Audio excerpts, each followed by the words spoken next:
Well, greetings everyone, and welcome to a special online video event today called Unlocking the Secrets of Your Infinite Mind. Access parallel dimensions for rapid learning, healing, and unleashing your creative genius. My name is Stephen Dine. I'm the founder and CEO of the Shift Network, and I'm really delighted to be on this exploration with you today with a remarkable man.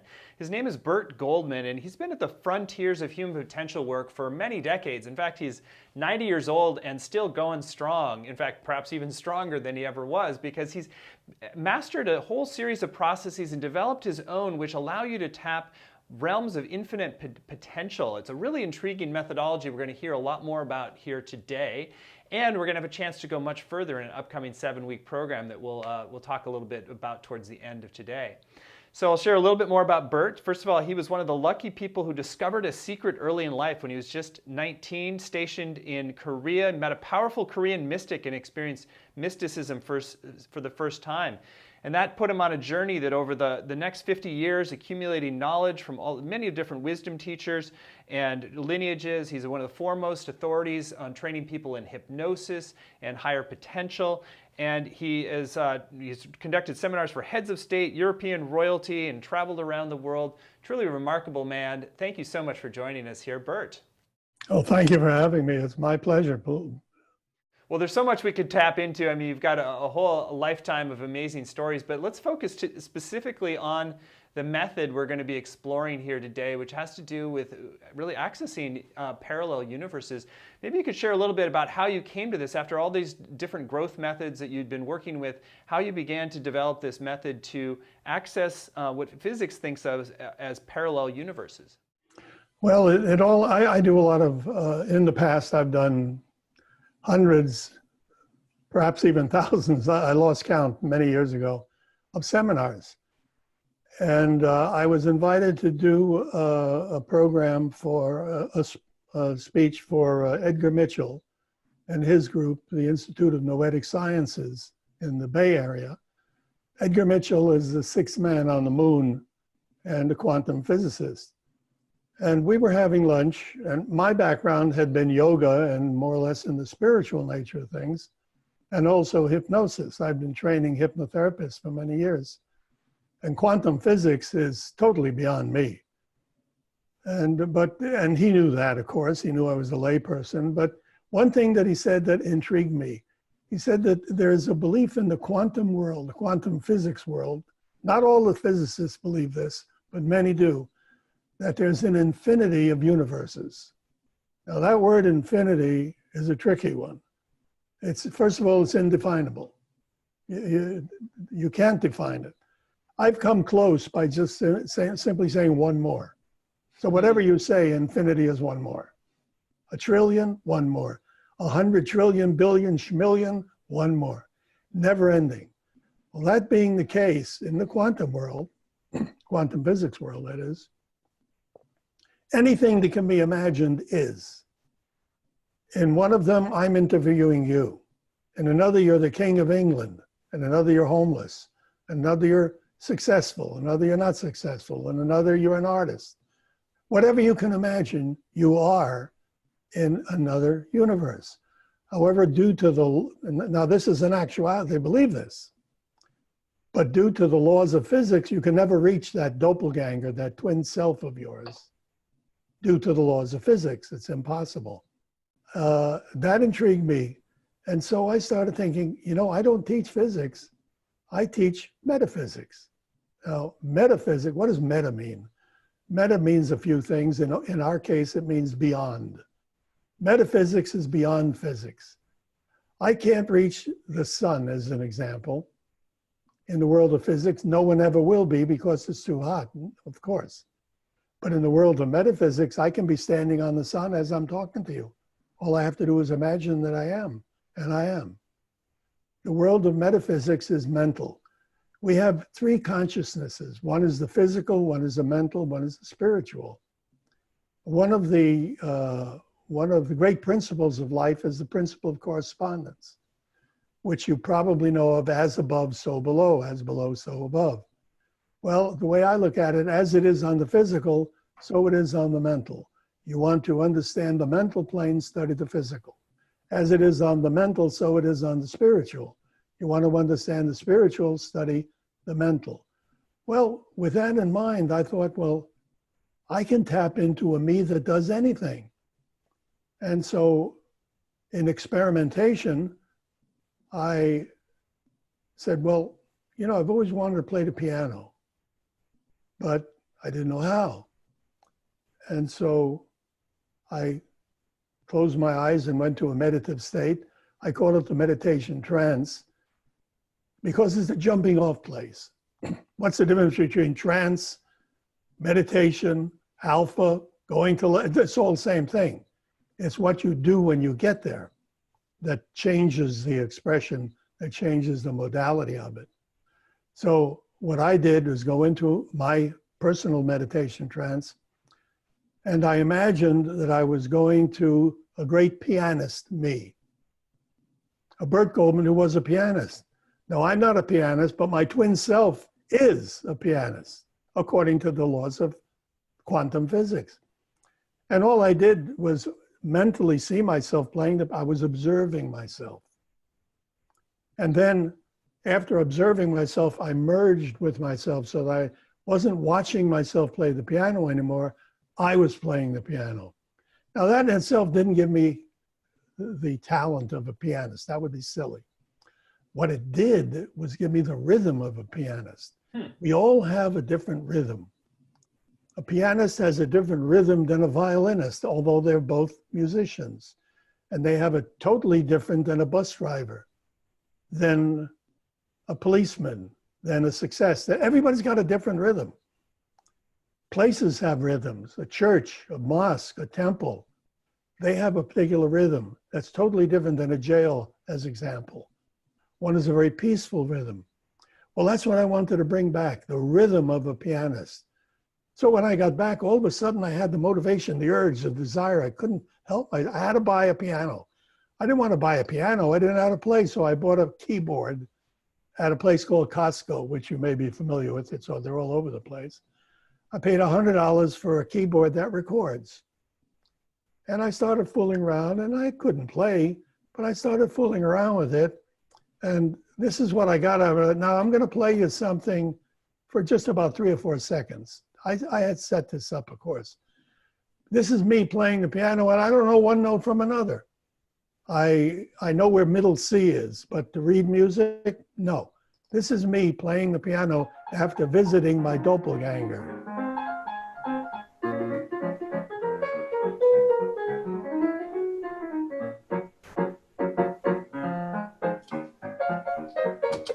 Now, wow. Yeah. First, I just want to. That's stunning, Burt. That is an amazing. I mean, you sound like a professional jazz pianist almost. I mean, to an untrained ear.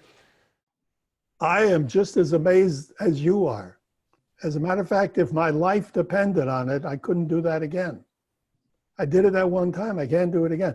I play other things, but that's my face. It's 3 minutes long, by the way. We had the time I played it. I listen to it sometimes. I says, how did I do that? I tried it with other things. I was never an artist. If for me to draw something, if I were to draw you, and I had to, I'd draw a circle for the head, a dot for the, like a 5-year-old. I just don't know how to draw. And I figured if going to another universe through the infinite mind concept that I was working out, if that can make me an artist, I'm going to believe. Because I didn't believe it myself. Every time I hear me play the piano, I'm doubtful. And yet it was me. So I said, if I could do that with art, I know I'm onto something. Then you could do it with anything. So I did it with art. I've never painted. Incidentally, I did this with art when I was 78 years old. Never painted, never had a paintbrush. I started painting. I had this tremendous desire to paint because I suddenly brought back the rhythm of the artist me. I couldn't say I'm not an artist anymore because I know I'm the greatest artist in the world over there in another universe. I want to bring that back to this universe, metaphysically. And so I started working and working and working and working. Every day I'm painting something. I was driving my wife nuts because where did all this come from all of a sudden? I'm buying brushes, I'm buying paint. Now, I can't show you everything. I've got 400 paintings, by the way. I've got paintings hanging in galleries. I've got paintings hanging in Saudi Arabia and in Israel and in Japan. I got paintings hanging all over the world. I've got one within reach. Let me just show you. I painted a motorcycle for a friend of mine who's a motorcyclist. Now, I paint different. I've got my own style of painting. And it came out so good that I didn't want to sell it to him, but I just brought it out here to show you. Wow, Can you that's see gorgeous. that okay? That's amazing. It's kind of, yeah, it has a very postmodern feel, but like really captures the energy of the motorcycle in I a call powerful it way. speed. Yeah. Since then, I use my paintings to heal as well, because another thing that I've gotten out of the infinite dimensions, infinity, is the healing, which is, I mean, you may not want to be a painter, you may not want to be a pianist, but everybody wants to be a healer, if nothing else, to heal yourself and your loved ones. And that came out with such a degree that, you know, I don't want to disturb people. I keep saying I can't believe it myself. But to this day, and I've been doing this for decades, it's difficult for me to believe these things, but I do them all the time, over the telephone, over the internet. At one time, I worked with Uri Geller, the famous psychic. We did seminars together. And one of the things that we would do were things that were impossible. You've heard of him bending spoons, of course. I won't even go into that. But when a person had a problem, we were using Qigong on them, which I got out of one of my doppelgangers once again. We'd call somebody who was ill up to the stage, if they were in pain especially, because we were going to take the pain away immediately. And he would sit on one side of him, I would be on the other, and we would just thrust our fingers, energy flowing out of our fingers that we got from our doppelgangers, and the person would be healed immediately, right on the spot. Wow. I've done that literally thousands of times. One of the things that I'm most proud of with the Infinite Mind program that I've just recently developed, and that I really, really would want everybody in the world to have, are some of the healing techniques. Because the healing techniques that I have are pretty unique. I train people that the main thing in healing is their intent. All they need is some sort of an iconic representation. Could be a piece of paper. One of the things that I do is train people so that they could heal by tearing a piece of paper in half. Doesn't matter what they do. You know, there's 1,000 different, there's probably 20,000, 1,000,000. I don't know how many healers. Every church pastor is a healer. Everybody's healing, and they all use different methods. Oh, are they right? It doesn't matter what you do. Once you get the rhythm of the healer you're a healer.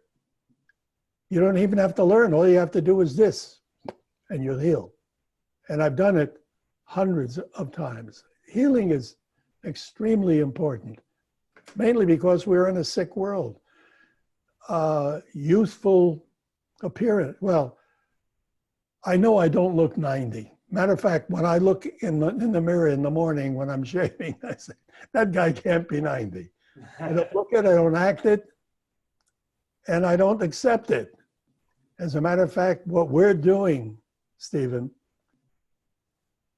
I'm 90 years old, and when I hit 90, what I wanted to do, I've been saying it for the last 10 years, I wanted to develop a brand new program, and that's what Infinite Minds is all about. To show people you don't have to retire at 40 or 50 or 60 or 70 or 80. Usually when people are 80, they're laying in a hammock and waiting for the world to pass them by. Forget about 90. Nobody does anything at 90. I'm already looking forward to what I'm going to do when I'm 100. Well, you are truly an inspiration, Burt. Well, There's so much we could go into. I'd love to like explore a little bit more on the underpinning understanding, because I think what your method is very intriguing in the sense that most people think of the parallel universes as a kind of a theoretical construct from quantum physics. It might be interesting thought experiment, but doesn't have any practical value. And what I hear is that when we take this journey and into a parallel dimension, that we're like decoupling a lot of patterns in our head about what we're capable of or not, and we're kind of can get an infusion of new talents very quickly. So I'd love for you to share a little bit more about, how is it that, how do you understand that that is happening, and why we can develop new skills so quickly in this lifetime if we open to that? Is it just because the infinite possibilities are out there and we're all already connected to them in some way, and then we just need to let go of the limiting belief that says we're only our skin encapsulated ego here? We're all pre-programmed, every one of us. From the time,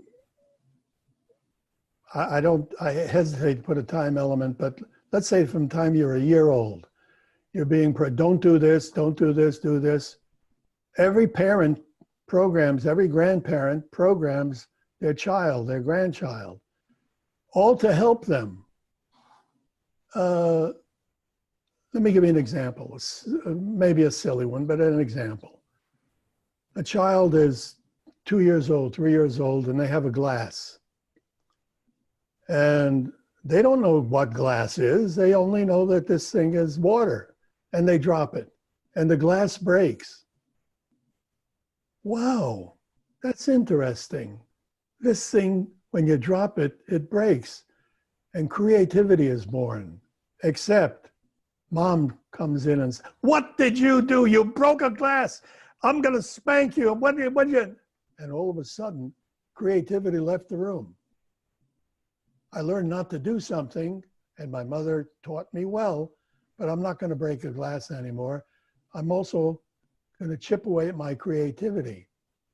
Creativity is born at a very, very early age when it is helped along by the parent. But so often the creative intent is laughed at, or the child is humiliated. Child wants to be a dancer. The worst thing a parent can tell a child who wants to be a dancer is, oh, you're so clumsy. Oh, you got 2 left feet. Suddenly he hears that, she hears that, and she accepts the fact that she's clumsy. And she acts as though there's a clumsy person within her, and she becomes clumsy for the rest of her life. That sounds like an over-exaggeration or an exaggeration. It's not. We're all programmed to that degree. It's like a story I've told 1,000 times. Guy gets married, and his wife cooks a roast. And while she's preparing the roast, he's enamored of her, so he doesn't leave her alone for a second. He watches everything she does. She puts salt on it, she puts pepper, and she cuts an inch off the left side and an inch off the right side. She puts in, he said, "Wait a minute." He said, "What'd you do that for, honey?" She says, "What?" He said, "Why'd you cut an inch off the left and an inch off the right side?" "Oh," she says, "that's the way you make a roast." "Well, that's stupid." Well, they get into an argument. He says, "Oh, I'm not going to argue about that anymore. My friends have worse things to contend with." And every time she makes a roast, he watches her, and she cuts an inch off the left and an inch off the right. And one day, the mother-in-law, her mother invites them over for dinner. He says, okay, and coincidentally, she's having a roast, and he's determined to get to the bottom of this. And so he says, "You mind if I watch you?" "No, not at all." So she salt, pepper, cuts an inch off the. He says, "Wait a minute, why are you cutting an inch off the left and an inch off the right?" She says, "That's the way you make a roast." He says, "Your daughter does that too." She says, "Well, of course, that's the way you make a roast." Can't understand it. They get a call from grandma. He gets on the phone. He says, "Grandma," he says, I don't want to intrude on your cooking, but would you mind making us a roast?" He's determined to get to the bottom of this. "Sure." So he goes, "Says, you mind if I watch?" "No." And he watches her. She puts salt, pepper. She takes the meat and she puts it in the pan. He says, "Wait, you forgot something." She says, "What did I forget?" "You forgot to cut an inch off the left and an inch off." "Oh," she says, "I stopped doing that years ago." He says, "Why'd you stop?" She says, "I got a bigger pan." That's a great story, and really illustrative of the fact that so many of the things that we inherit that are just the we take as the truth of reality are just habits and sometimes accidents of evolution as well. So let's talk a little bit more about the method, so that you're helping to free us rather rapidly from this whole set of conditioning and patterning. And I think it's interesting because you're really like encouraging people to leave this universe, this whole universe in which we've been sculpted, all the belief systems, the identity, to temporarily exit. And so when you come back, then what does that do? It kind of loosens up a lot of those beliefs. It frees them up. Well, I tell people, when people tell me I can't do something, I said, but you already have. When you already, once you listen and you hear the concept of infinite mind, and for some reason, I've been teaching infinite mind for a long time, or parallel dimensions, quantum jumping. I've been teaching this for many, many years, not the way we're doing it now. We've kind of advanced a giant step. And nobody else has picked up on it for some reason. And I don't know why. Everybody's got their own little niches. But this one explains it all. Now, what you do, you say you can't do it. I say you can, you've done it. You go to that twin self that's already doing it, and you're watching yourself do the thing that you thought you couldn't do. You've done it. You're observing. Now, that doesn't mean you've got the talent yet. You're in a trance, you're observing them, and that won't do it. What does it is the merger. Now you merge with them, and suddenly you're painting. You're riding a bicycle, whatever it is that you want to do. You're doing it, and now you've got the rhythm. And one thing I guarantee people, when they go to visit their twin self and they come back, what they will bring back is a very, very important thing that allows you to take an action called motivation. So many people lack motivation. All motivation is really a strong desire. When you have a strong desire for something, you don't have to motivate. You're going to do it. The stronger your desire, the more likely you are to do it. So as part of what you're pointing out there is that like when you experience something, the satisfaction of that, playing the piano or doing art in a parallel universe, then you have more desire because you have a memory essentially of like the joy or the enjoyment of that. You do actually have a memory of having done it. Mm-hmm. And so that gets you over the hump of kind of getting your body acclimated to doing it then. Well, it's a right brain memory. The left brain is the physical aspects of it. The left brain aspects has to be learned. I don't want to get too much into left and right brain. Mm-hmm. But the right brain is the imaginary part of your brain, whereas the mental part of your brain, while the left brain is more the physical part. An artist is primarily left brain. They see very often an artist, when you see what they do, it's hard to believe, but they actually see. If they're looking at your face, they see your face on a canvas. Basically, they're just tracing it out. There's nothing for them. That's the way they do. That's the way they are. That's what we're doing. We're bringing that ability, the knowledge, that you have it within you to do the thing that you thought you couldn't do. And now just do it. That doesn't mean you're going to be great at it. The first time you do it, you'll be terrible at it. Picasso was once an amateur. Everybody had to start somewhere. Mm-hmm. No matter how great they are, when their greatness becomes known, when they become renowned, at one time, they couldn't add 1 and 1. Einstein was a dummy till he was 6. You never know. Yeah, well, it's interesting. I'm kind of getting a clear picture. So in many ways, we've got the programming from growing up, and that's going to put lids on whether we think we can even do something. Then we open to a possibility, see and remember ourselves doing it, and then we can acquire that skill so much faster because we don't have the log jam internally. And there's still a developmental process. Like you didn't just well, it sounds like you did instantly do some of this music, which is remarkable in and of itself. So maybe that even that limitation of like, oh, we have to develop the skill over time, you can actually leapfrog certain things as well. Some are instantaneous. Healing you get instantaneously. But it's not a magic wand. I tell people again and again, it's not a magic wand. It works. It doesn't work all the time. Mm-hmm. I try to become a tap dancer.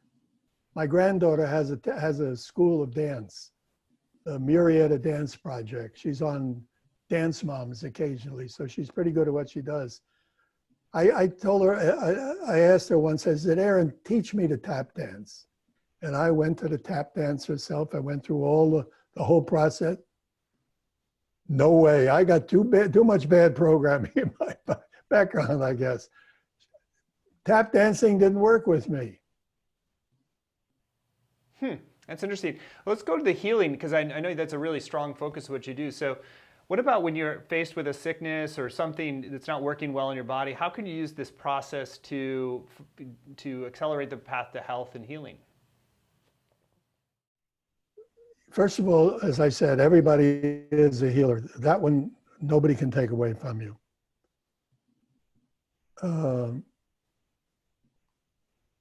With respect to healing, what I do is I go into my meditation trance. And I visualize the great healer, Burt Goldman, the great healer. And I see him healing someone who I'm about to be working on, if I'm working with somebody. And now what is he doing? He may be waving his hands. He may be using a thrust. He may be using eye movement therapy. I think during the course, we have something like 20 different techniques. There's tapping, there's acupressure, there's qigong, which is just a thrust. Let me give you an example. Eye movement therapy. I got this one here on one of my trips to my healing self. And I teach this I do hypnotherapy training, and this is something that I've taught thousands of hypnotherapists how to do. It works best with post-traumatic stress. Anything in the background, child molestation. It works very well with an adult who had been molested and can't get that in their mind. And all it involves is mixing up the traumatic experience by a certain movement of the eyes. I don't know if you want me to go into that one here. You could do a quick demonstration. Okay. Let's say a person has I'll give you an example. I was in Switzerland doing a seminar, and somebody brought in a young fellow who was involved in one of the wars in the Balkans. And he had post-traumatic stress. He was going to commit suicide. I didn't know that at the time. They told me later. And he was dragged into the course, and he was listening to me go in, and he was sleeping through the whole course. And finally, he felt that he knew me after 2 days. And they said, now he's okay. He'll work with you, or he'll sit for you. And all I did was wave my fingers in front of his eyes and had him think of the incident that caused the traumatic experience in the first place. Now, the whole incident, when I work on a person healing and when I teach healing, usually it takes 30 seconds or less. If you're going to heal, you're going to heal like that. It doesn't take time. Now, this guy's been to psychologists, he's been to psychiatrists, he's been hospitalized for years. And all I did was wave my hands in front of his eyes, did a certain ritual in front of his eyes, 30 seconds, 40 seconds, and it was over. He was a new person. He acted differently, he spoke differently. Now, that seemingly is as impossible as my piano playing. But the piano, I've done a few things like that. That was my best one. With healing, I've done that not once, not twice, but thousands of times. One time, just to experiment, to show people that it was a real thing, I was doing a seminar in New York in the Gramercy Park Hotel, and there were about 200 people in the room. And I started to demonstrate healing. And I said, everybody in the audience, everybody who is in any pain, stand. The reason I ask for pain is because if a pain goes away. You don't know if a tumor is going away, but you know if a pain's going away. And about 100 people stood up. It was about 50 on this side and 50 on this side.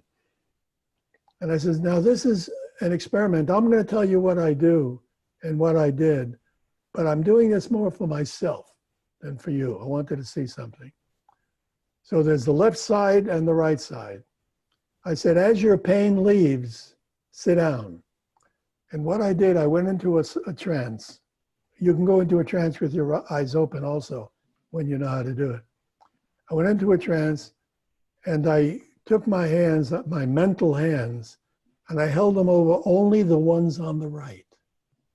And I held my hands over them and I imagined healing energy pouring out of my hands, only on the right side. And a few people sat down. I said, as the pain leaves, sit. A few more sat down. And now everybody realized something was happening because nobody on the left side was sitting. They were all standing.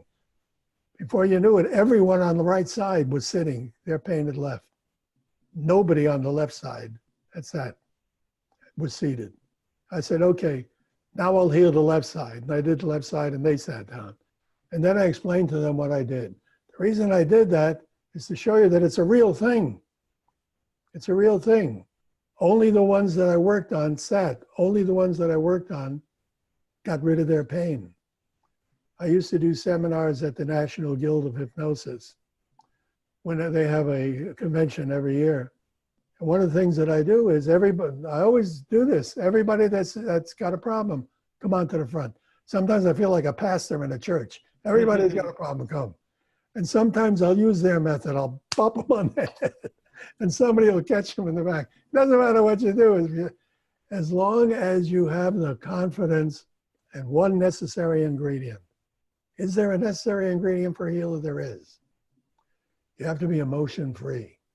Now, what does that mean? Emotions get in the way. What is an emotion? An emotion is any thought that has like or dislike attached to it. The more like, the more emotional. The more dislike, the more emotional. Now, this has an effect on your brain waves. Your brain waves, the higher they get, the less likely you are to think. People often ask me, you promise to help people to use more of their minds. I says, absolutely. My mainstay. When I get through with you, you will use more of your mind. How's that possible? Well, let me show you how to use less of your mind. How? When you're angry, you're using less of your mind. If you're in a fury, you're not using any of your mind at all. If you're furious, you're liable to kill somebody. If you're fearful, you use less of your mind. If you're in a state of panic, you run into walls. You're not using your mind at all. So once you know that to use less of your mind, I like to relate this to brainwaves. Let me just relate it to emotions. That the more emotional you are, the less of your mind you're using, then the opposite is true also. When you have no emotions at all, then you're using more of your mind. When you're healing someone, the most difficult thing is to get your emotions out of the way. And to do that, you have to be in an uncaring state. When I'm working with someone, I don't care if I'm going to heal them or not. As soon as I care, that gets in the way. It's like a great surgeon whose son or daughter needs an operation. They won't operate on their own because they care too much. They're liable to make a mistake. Well, it's the same way. That's fascinating. I want to circle this back to the method that we're, the infinite mind method. So is there a way to use the infinite mind methodology to help free yourself from some of the emotions that become a barrier to using more of your mind? Is that part of what's going on? Is it by experiencing ourselves in another dimension, we actually free ourselves from some of the stuck emotions in the present? Yes, there is. That's part of what we do. As you know, and you've announced, I've been doing this for 50 years, which is not an exaggeration. And this is the epitome. I don't know that I kid about doing something at 100, but I'm liable to be a carrot when I'm 100. Who knows? Right now, I know what I can do, and I know what I could do at 90. But it could be my last shot. So I wanted Infinite Minds to be my best shot. Over the years, I've done maybe 20 different seminars: Supermind, mental dynamics, quantum jumping, quantum absolution, the Mind Box. All of them were great. All of them were great. All of them were helpful. I can't even remember getting a negative testimonial, 100%. I mean, there may be somebody who was disgruntled, who had a problem, I don't know, but I can't recall any. So this one, I wanted the best of the best to be in Infinite Minds. And this is my best. And when I ran into you, Stephen, well, not run into you, but when you discovered me or I discovered you, whatever, and I saw the program that you're doing it over a period of 7 weeks, I thought, this is what I was looking for. I can get it all out. I can get out the parallel dimensions, the quest. I can get healing out. I can get memory out. I can get everything that I've ever done out, because it's never been done this way before, at least not by me.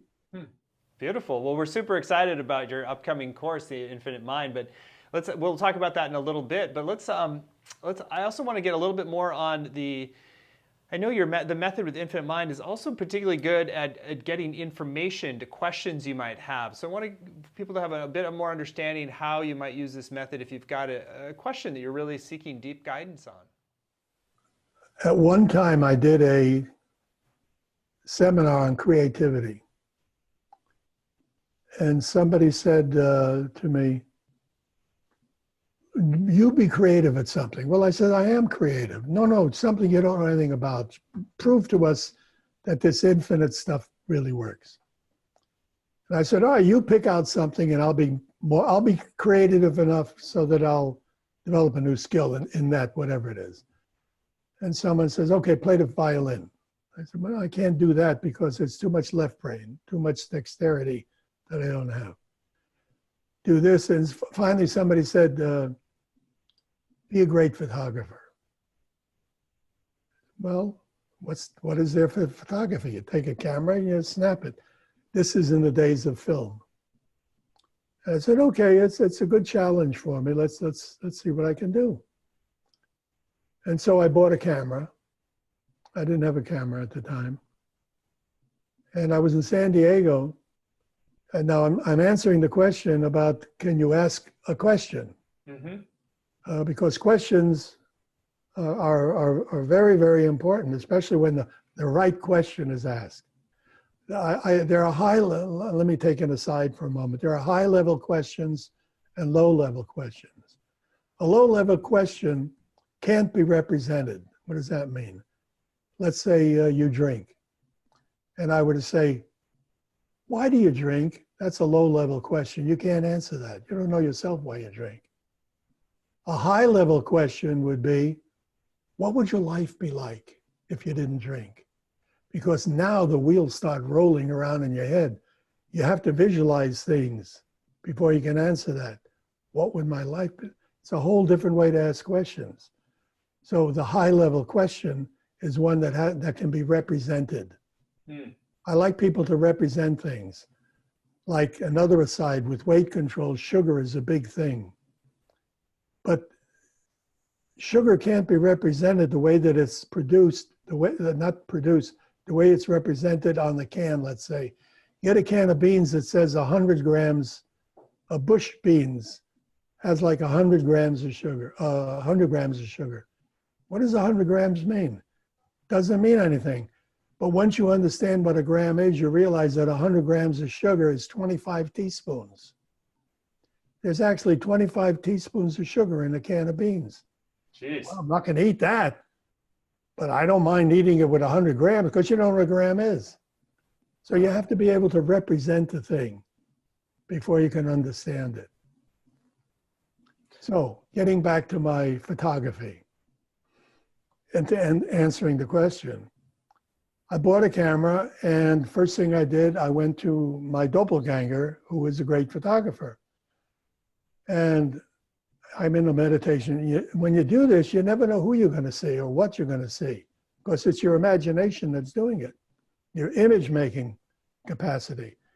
And I see a guy with a hood over his head, like the old-fashioned cameras, like you see in the movies. with a velvet over his head, and he's going like this, but it's me. And I hear myself saying, hey, teach me how to use the camera. And he goes, doesn't talk. He goes like this, go away. I said, no, no, no, no, you got to tell me. And I hear, take a lot of pictures. Now, is it me talking? Take a lot, what do you mean take a lot of pictures? What kind of advice is that? So I paid no attention. Next day, I said, no, there's got to be something to this. I do it again, go into a trance. Hey, I took a lot of pictures and nothing happened. I just had a lot of pictures, which I did. Plant yourself. I says, what? Plant yourself. What? What are you talking about? The hand, go away. So I got advice. Take a lot of pictures and plant yourself. Meant nothing to me. Absolutely nothing. Oh, I got a camera. I'll take some pictures of some nice sea scenery. So I go out under a wooden bridge by the ocean in San Diego, by the marina there. And I'm on some rocks and they're slippery. And I've got my camera around my neck, and there's a scene that I want to take a picture of.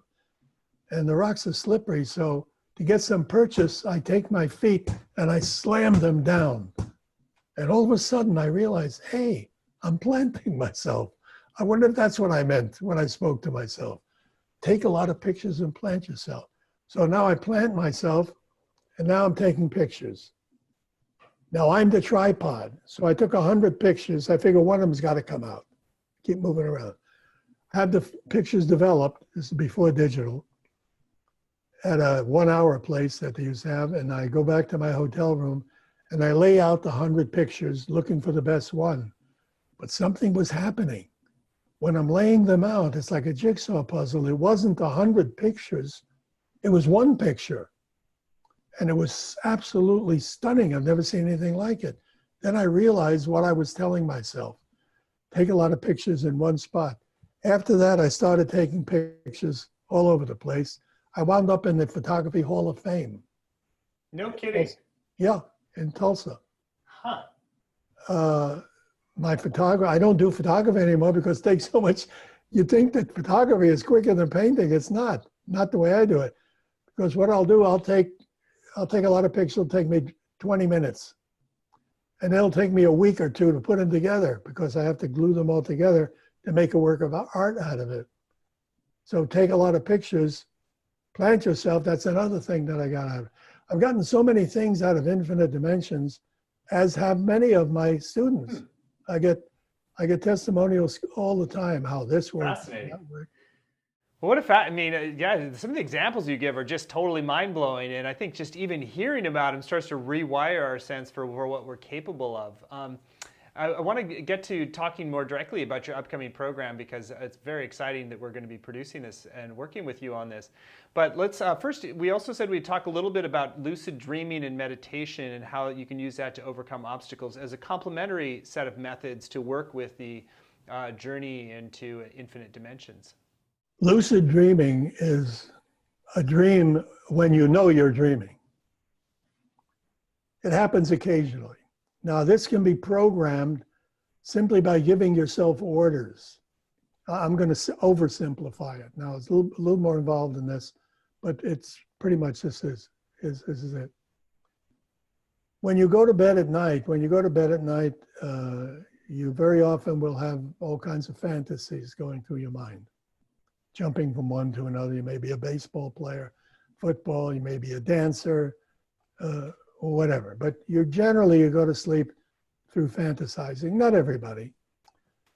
Some people that put their head down, close their eyes, and they're sleeping. Other people will be shaking all night long, scratching themselves or whatever because they can't sleep. To go into a meditative trance is very simple. It could be a 3-to-1 count. It could be simply using your breath to control yourself. But just before you doze off, you give yourself this instruction. I will have a dream tonight, and in the dream, I will know that I'm dreaming. And it's simply that all things are simple. We tend to complicate them and add to them, detract from them, because it doesn't seem possible that anything that you can do in 10 seconds would work as well as doing the same thing in 10 minutes or an hour. One of the keys is to be emotion-free and to do it quickly. Once you've done it, you've done it, period. I could spend a whole hour just giving you. Well, yeah, we don't have time to go into that, but I can see the complementarity, because if in lucid dreaming you're essentially able to unfetter yourself from a lot of the way reality works, you can travel and journey, then you can also helps you with the skill of going into parallel dimensions. Yes, you free yourself, you can fly. You can do just about anything. Lucid dreaming is very important once you get the hang of it. And it won't work all the time, but every now and again, you'll have a lucid dream and you won't want to come out of it. Well, if you're in control of it, you're going to only do the positives. You're not going to have somebody come at you with a gun. You're going to have somebody come at you with a feather, maybe. But lucid dreaming is very interesting, and you can carry that same concept back into the consciousness of the real world, what I call reality. What you believe to be, one of the books that I've written, the first sentence is, what you believe to be is for you. Once you accept that, you realize everyone's right. For them, not necessarily for me, but I'm not going to argue with you. If you tell me something is black and I see it's white, where's the argument? You're seeing somehow, maybe there's something out with your eyes. You're seeing black.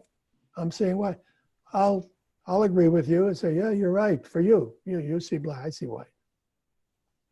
That's a silly example, but it's an example. I agree with everyone. You're always right. Well, in parallel, when you got all these different universes to play with, it's like, of course, you're always right? Well, this is a great time. I think it's a good time to transition to talk directly about your upcoming program. So, first of all, we're super excited to be partnered with you on this, and my favorite is when we get to take the life work of somebody and distill out the most important transmission, teaching, practice that can really liberate people. And you've got an illustrious track record and many decades on your belt. So for you to say that this is sort of the most important thing you want to bring out, that excites me, because then I know that's going to be the most valuable thing for people in our audience as well. So the course that Burt is going to be offering is a 7-week program. It's called Your Infinite Mind, Accessing Your Parallel Selves for Healing, Rapid Learning, and Creative Genius. So in many ways, it's about taking the concepts that we've heard today and turning them into a practice that you can do every day, every week, that helps you liberate more of your potential, to actualize your healing gifts, to tap into your deeper creativity, and really liberate this kind of brilliance that Burt has demonstrated with the music, with the painting, with the photography. It's an infinite universe of possibilities if we unfetter our minds from some of the limiting beliefs. So you can find all the details about this at infiniteMindCourse.com. Again, that's infiniteMindCourse.com. And it's going to be a 7-week program, and this is appropriate for people who work in healing professions, or just if you're just curious about your own growth. It's really for anybody who's on a path of growth and transformation and really wants a very advanced methodology that is accessible and relatively easy to practice to go quicker, to accelerate faster, to open to new skills. Incidentally, can I interject something Sure, here? Absolutely. I have trained hundreds of thousands of people, and some of you people will be watching this. And you might be thinking, well, I've been to his seminars before, or, oh, I've got his program. Friends, this one is different. You owe it to yourself. If I have affected you in any way, and I know it's been of a positive, get into this program. Great. Well, so that's a great message, and let's talk a little bit more about it for people who aren't as familiar with your work. So let's start with the bit of the course overview. So maybe you can share a little bit more about what people will emerge from the 7 weeks with, and then give a tour of the 7 modules that you're going to be teaching. Well, the How you'll come out of it is a different person. You won't be the same, because my mainstay is simplicity. You know, I hate it when somebody stands up in front of a group of people and says something like, in promulgating esoteric cogitations, you must beware of platitudinous ponderosity. What I just said was, be brief. I came out of a seminar once after somebody was talking, and some woman walks over to me and said, wasn't he wonderful? I said, he was good. She says, I wish I understood what he said. This is so often you get that. You won't get that with me, because I like simplicity, because I'm simple. Simplicity and understandability. So when I say you'll come out of it differently, because you'll be learning specific techniques that work every time. Nothing works every time. Like I said, we don't have any magic wands for sale. But let me just go through a few things. The first thing you're going to do is learn about the infinity and more or less how to use it. Because the most important thing that you're looking for is success. Success in your life, in your relationships, in your family, whatever. And what is necessary for that success is the rhythm of success. I'm going to train you in getting that rhythm so that you'll have the rhythm of success and you'll unleash motivation. That's the first module, the first week. It's a whole lot more than that, of course. The second week is called controlling the power of life. Knowing something and controlling it there's two different factors there. Not only will you learn it, but you'll learn how to control it. You'll learn about the brain waves that you produce. The brain produces certain waves. This has to do with psychic ability, because you'll be learning that too. I used to liken it to a radio. Now you can liken it to an iPhone. Let's take a radio. You tune a radio into a particular station and a sound manifests. That sound permeates the universe. Radio waves, all kinds of waves permeate the universe. They're everywhere. They're in my thumb, everything. You take an iPhone, you've got the whole world in your iPhone, and yet there's no wires or anything. Where's it coming from? Waves of energy are coming. Well, your brain also produces energy. Once you learn how to control that frequency of brain energy, it puts you in a whole different category as a human being. That's one of the things that I feature.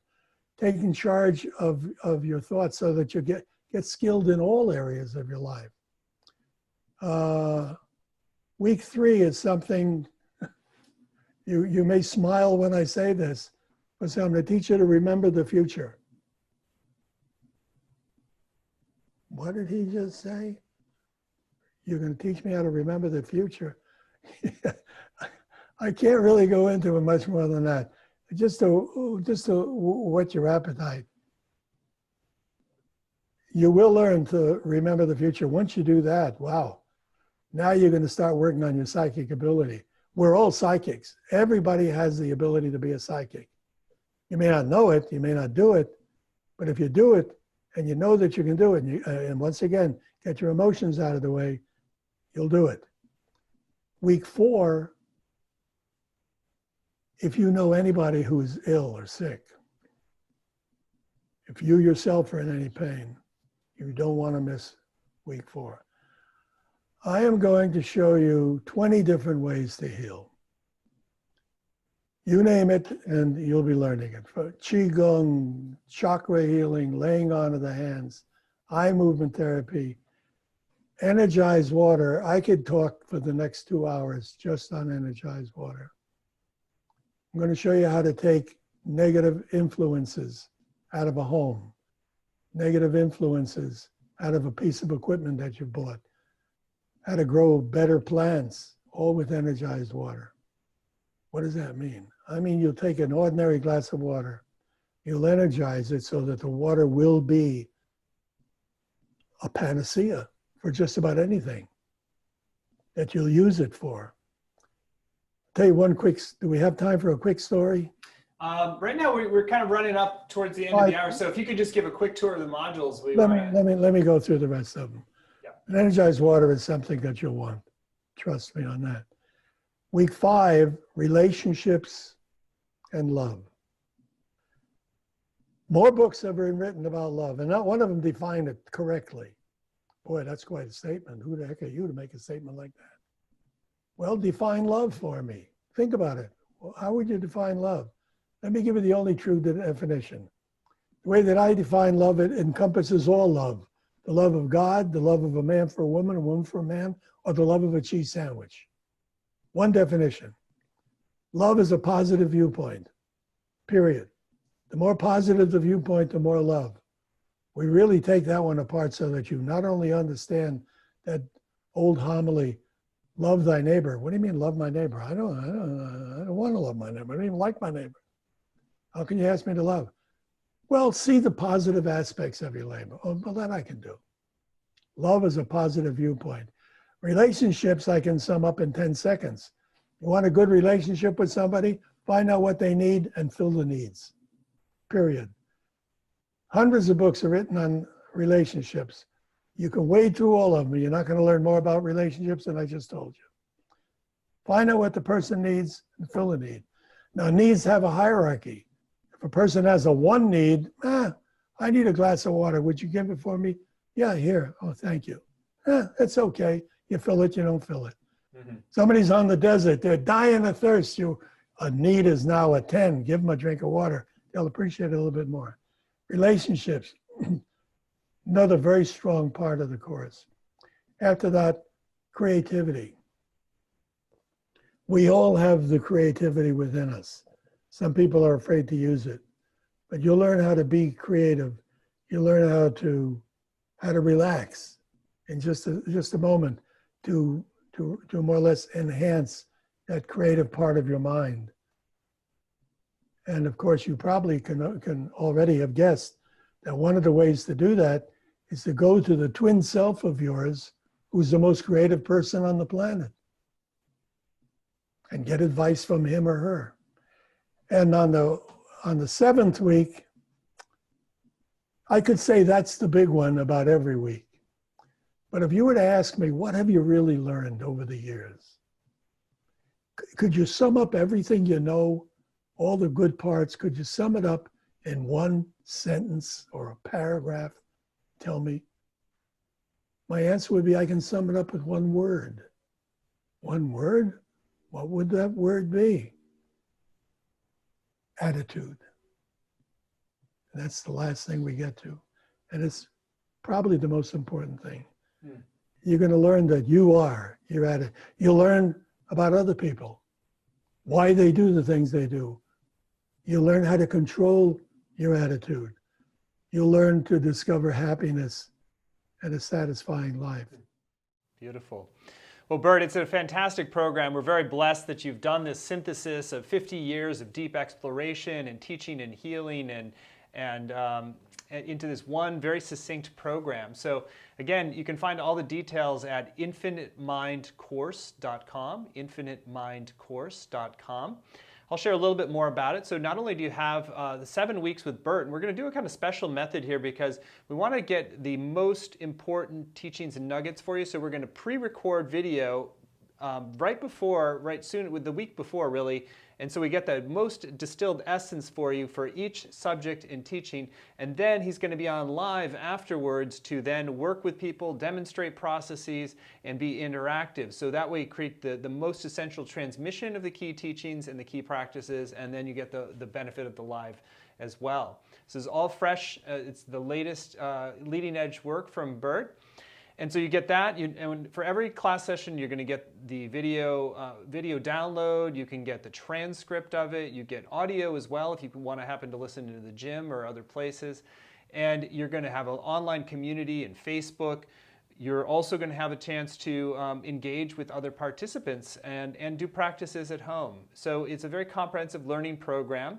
Starts on October 12th and is going to run on Thursdays at noon Pacific time. I always encourage you, even if you can't make the live time, to go for it anyway, since you can get the full value by doing it at self-pace or whatever time you have available, you can fit in the modules and teachings and keep up with the community that's happening online and week to week. Burt has also been generous in bundling several really great extra bonuses with this program to enhance the value. So I'll say a little about those. There's an audio recording called the Infinite Healing Triad that Burt has done. There's an ebook called Quantum Jumping, and there's audio teachings on relationship, the power of life.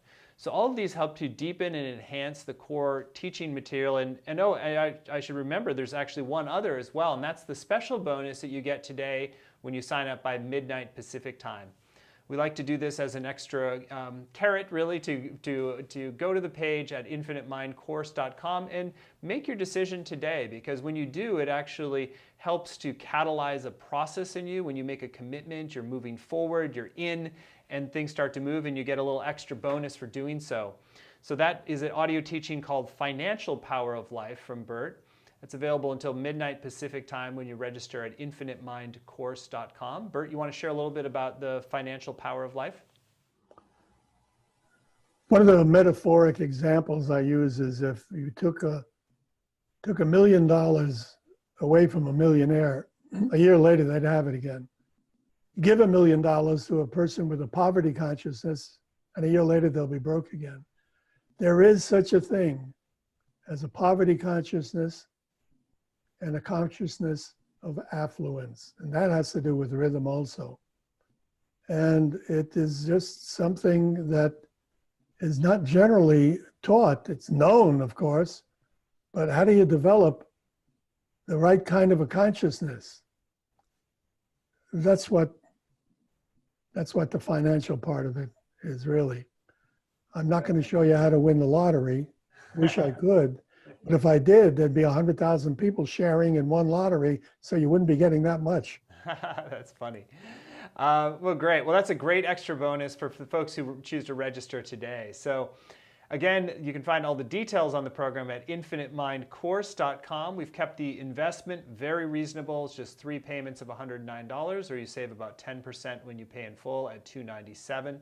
It's a lot of value. You're getting a lifetime worth of study and application distilled into these 7 key foundations, all built on really a method of accessing infinite potential. So Infinite Mind is about infinite potential and expanding beyond the limiting scripts and paradigms that you inherited. So great value, really beautiful offering. Burt, anything that's still on your heart and mind you want to share with folks who are considering joining you for this journey? So many things that if I start talking, it'll be another 2 hours here. Most of them stories of things that have worked. Well, everything that I've mentioned works, but some things are more dramatic than other things. Some things are unbelievable.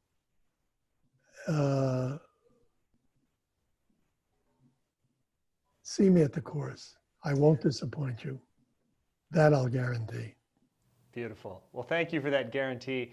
Thank you for your deep wisdom and your amazing stories too, like so inspiring about just getting rid of our limitations of what is possible. And thank you for creating this methodology and framework that allows us to expand into our infinite mind and expand into our infinite selves, really based on the principles of quantum physics. So what a blessing, Burt. Thank you so much. And thank you all for joining us. And again, if you feel called, we welcome you, and you will not be disappointed by taking this program with Burt. It's called Your Infinite Mind, and you can sign up at infiniteMindCourse.com.